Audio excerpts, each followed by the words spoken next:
नमस्कार दोस्तों, अगर आपने भी नवरात्रि पर अपने घर कन्या को बुलाकर खिलाए हो तो यह वीडियो आप जरूर देखें। इससे क्या पुण्य मिलेगी सब कुछ बताते हैं। इससे पहले आप सब अगर हमारे चैनल पर नए हो तो सब्सक्राइब कर लीजिए और कमेंट में जय माता दी लिख दो। तो चलो वीडियो स्टार्ट करते हैं। नवरात्रि हिंदू धर्म का एक प्रमुख पर्व है जिसे देवी दुर्गा की आराधना के रूप में मनाया जाता है।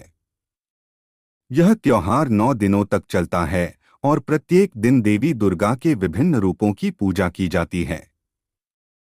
इस पर्व का एक विशेष धार्मिक और सांस्कृतिक महत्व है और इस दौरान कई लोग व्रत रखते हैं, देवी की पूजा करते हैं और अंतिम दिन यानी नवमी को कुमारी कन्याओं को भोजन कराते हैं। इसे कन्या पूजन या कुमारी पूजन कहा जाता है। कुमारी कन्या को भोजन कराना नवरात्रि के दौरान अत्यधिक पुण्य का कार्य माना जाता है और इसे करने वाले व्यक्ति को अनेक प्रकार के आध्यात्मिक लाभ प्राप्त होते हैं। कन्या पूजन का धार्मिक महत्व। नवरात्रि के दौरान कुमारी कन्याओं की पूजा और उन्हें भोजन कराने का विशेष महत्व है क्योंकि इसे देवी शक्ति की पूजा का रूप माना जाता है। हिंदू धर्म में कन्याओं को देवी का स्वरूप माना जाता है। खासतौर से 2 से 10 वर्ष की उम्र की कन्याओं को देवी दुर्गा के विभिन्न रूपों का प्रतीक माना जाता है। इन कन्याओं की पूजा करके और उन्हें भोजन कराकर भक्त देवी दुर्गा को प्रसन्न करते हैं और उनका आशीर्वाद प्राप्त करते हैं। शास्त्रों के अनुसार नवरात्रि के अंतिम दिन कुमारी पूजन का आयोजन किया जाता है, जिसमें 9 कन्याओं को बुलाकर उनके चरण धोए जाते हैं, उन्हें हलवा, पूरी और चने का भोजन कराया जाता है और अंत में उन्हें उपहार दिए जाते हैं। यह क्रिया धार्मिक दृष्टि से अत्यंत पुण्यकारी मानी जाती है। देवी दुर्गा को प्रसन्न करने और उनसे आशीर्वाद प्राप्त करने के लिए यह विधि सर्वश्रेष्ठ मानी गई है। कुमारी कन्या को भोजन कराने का पुण्य। कुमारी कन्याओं को भोजन कराने से व्यक्ति को कई आध्यात्मिक और सामाजिक लाभ प्राप्त होते हैं। शास्त्रों और पुराणों में इसके बारे में विस्तृत विवरण दिया गया है। कुछ प्रमुख लाभ और पुण्यफल इस प्रकार हैं। 1. देवी दुर्गा की कृपा प्राप्ति। कुमारी कन्या को भोजन कराने से देवी दुर्गा की विशेष कृपा प्राप्त होती है। देवी दुर्गा को समर्पित यह सेवा उनके भक्तों के जीवन में सुख, शांति और समृद्धि लेकर आती है। इसके साथ ही व्यक्ति को देवी की शक्ति और आशीर्वाद प्राप्त होते हैं जो उसकी सभी समस्याओं का समाधान करने में सहायक होते हैं। 2. धन और समृद्धि का आगमन। धार्मिक ग्रंथों में यह कहा गया है कि कुमारी कन्या को भोजन कराने से व्यक्ति के घर में धन, समृद्धि और खुशहाली आती है। यह क्रिया व्यक्ति के जीवन में आर्थिक स्थिरता और उन्नति का प्रतीक है। देवी लक्ष्मी की कृपा से व्यक्ति के घर में कभी धन की कमी नहीं होती। 3. पापों का नाश। कुमारी कन्या को भोजन कराना एक ऐसा पुण्य कार्य है जिससे व्यक्ति के जीवन में किए गए पापों का नाश होता है। चाहे वह जानबूझकर किए गए पाप हों या अनजाने में हुए हों, इस धार्मिक कार्य से उन पापों का क्षय होता है और व्यक्ति के जीवन में धार्मिकता और शुद्धता का संचार होता है। 4. स्वास्थ्य और दीर्घायु का वरदान। कन्या पूजन करने से व्यक्ति के स्वास्थ्य और दीर्घायु का वरदान मिलता है। देवी दुर्गा की कृपा से व्यक्ति निरोगी रहता है और उसके जीवन में शारीरिक और मानसिक संतुलन बना रहता है। इसके अलावा यह कार्य संतान प्राप्ति के इच्छुक दंपतियों के लिए विशेष फलदायी माना गया है। 5. संतान सुख। कुमारी कन्याओं को भोजन कराने का एक अन्य महत्वपूर्ण फल संतान सुख है। जिन दंपतियों को संतान सुख की प्राप्ति नहीं हो रही होती, उन्हें यह धार्मिक कार्य करने से देवी दुर्गा का आशीर्वाद मिलता है और उन्हें संतान प्राप्ति का वरदान मिलता है। शास्त्रों में इसे एक अद्वितीय पुण्य कार्य माना गया है। 6. समाज में मान सम्मान और प्रतिष्ठा। कुमारी कन्या को भोजन कराने से व्यक्ति का समाज में मान सम्मान बढ़ता है।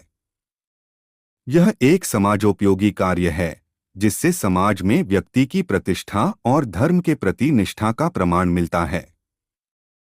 इसके अलावा यह कार्य समाज में सकारात्मकता और सद्भाव का प्रसार करता है। 7 मृत्यु के बाद मोक्ष। हिंदू धर्म में मोक्ष प्राप्ति को जीवन का अंतिम लक्ष्य माना जाता है। कुमारी कन्या को भोजन कराने से व्यक्ति को मृत्यु के बाद मोक्ष की प्राप्ति होती है। यह पुण्य कार्य व्यक्ति के सभी बंधनों से मुक्ति दिलाता है और उसे जीवन मरण के चक्र से छुटकारा दिलाता है। कुमारी पूजन के सामाजिक और सांस्कृतिक महत्व। कुमारी कन्या को भोजन कराना केवल धार्मिक दृष्टि से ही नहीं, बल्कि सामाजिक दृष्टि से भी अत्यधिक महत्वपूर्ण है। यह क्रिया समाज में कन्याओं और महिलाओं के प्रति सम्मान और आदर की भावना को प्रोत्साहित करती है। भारतीय समाज में जहां एक ओर कन्या भ्रूण हत्या और महिलाओं के प्रति भेदभाव जैसी समस्याएं हैं, वहां इस प्रकार के धार्मिक आयोजन महिलाओं की स्थिति को सशक्त बनाने और उन्हें समाज में उचित स्थान दिलाने का कार्य करते हैं। कुमारी पूजन के दौरान कन्याओं का विशेष रूप से सत्कार किया जाता है, जिससे उनके मन में आत्मसम्मान और आत्मविश्वास की भावना उत्पन्न होती है। यह समाज में महिलाओं के प्रति सकारात्मक दृष्टिकोण को बढ़ावा देता है और उन्हें सम्मान और स्नेह के साथ देखने की प्रेरणा देता है। कुमारी पूजन के धार्मिक अनुष्ठान। कुमारी कन्याओं की पूजा करने और उन्हें भोजन कराने की एक विशिष्ट प्रक्रिया है, जो धार्मिक अनुष्ठान के रूप में की जाती है। इसका संक्षिप्त विवरण इस प्रकार है। 1. कन्याओं का चयन। कन्या पूजन के लिए 2 से 10 वर्ष की आयु की कन्याओं को चुना जाता है। इन कन्याओं की संख्या 1 से 9 तक हो सकती है। इन्हें देवी के 9 रूपों का प्रतीक माना जाता है। 2 चरण धोने की विधि। कन्या पूजन के दौरान सबसे पहले कन्याओं के चरण धोए जाते हैं। इसे पाद प्रक्षालन कहा जाता है। ऐसा माना जाता है कि उनके चरण धोने से देवी की कृपा प्राप्त होती है। 3. आरती और पूजा। चरण धोने के बाद कन्याओं की पूजा की जाती है। उन्हें फूल, अक्षत और कुमकुम चढ़ाया जाता है। इसके साथ ही उनकी आरती उतारी जाती है और देवी दुर्गा के मंत्रों का जाप किया जाता है। 4. भोजन कराना। पूजा के बाद कन्याओं को प्रसाद के रूप में भोजन कराया जाता है। आमतौर पर हलवा, पूरी, चने का विशेष भोजन तैयार किया जाता है। यह भोजन देवी को अर्पित किया जाता है और फिर कन्याओं को परोसा जाता है।